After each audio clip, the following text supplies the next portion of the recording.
আইনশৃঙ্খলা পরিস্থিতির অবনতিকে সরকারের ব্যর্থতা হিসেবে দেখেন ধর্ম উপদেষ্টা আফম খালিদ হোসেন। তবে তিনি দাবি করেন সরকার দেশকে স্থিতিশীল রাখতে সব রকম চেষ্টা করছে। সচিবালয়ে সাংবাদিকদের প্রশ্নের জবাবে তিনি এসব কথা বলেন। সরকারের মদতেই আইনশৃঙ্খলা পরিস্থিতির অবনতি ঘটছে এমন অভিযোগ প্রত্যাখ্যান করেন ধর্ম উপদেষ্টা। গত 18 ডিসেম্বর রাতে ময়মনসিংহের ভালুকা উপজেলার স্কয়ার মাস্টার বাড়ি ডুবালিয়াপাড়ায় ধর্ম অবমাননার অভিযোগে দীপুচন্দ্র দাস নামে এক যুবককে পিটিয়ে হত্যা করা হয়। এরপর তার মরদেহ গাছের সঙ্গে বেঁধে আগুন দেওয়ার ঘটনাও ঘটে। এ ঘটনায় এখন পর্যন্ত 12 জনকে গ্রেপ্তারের খবর পাওয়া গেছে।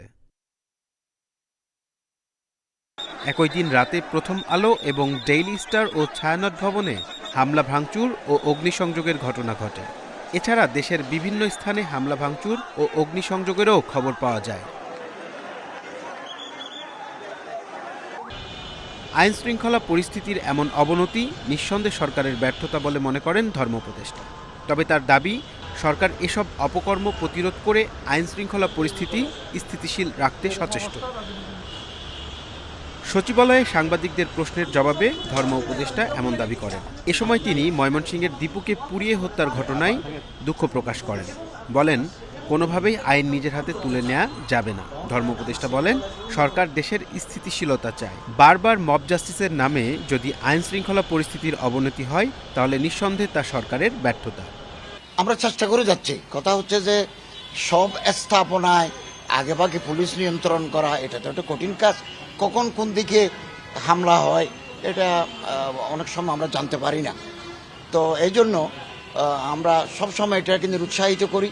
এবং যারা অপরাধী, প্রথম আলো এবং ডেইলি স্টারে যারা আগুন দিয়েছে, আমি গোয়েন্দা রিপোর্ট থেকে জানতে পেরেছি তাদের কিছু ছবি, তাদের কিছু পরিচয় আমরা ইতিমধ্যে শনাক্ত করেছি।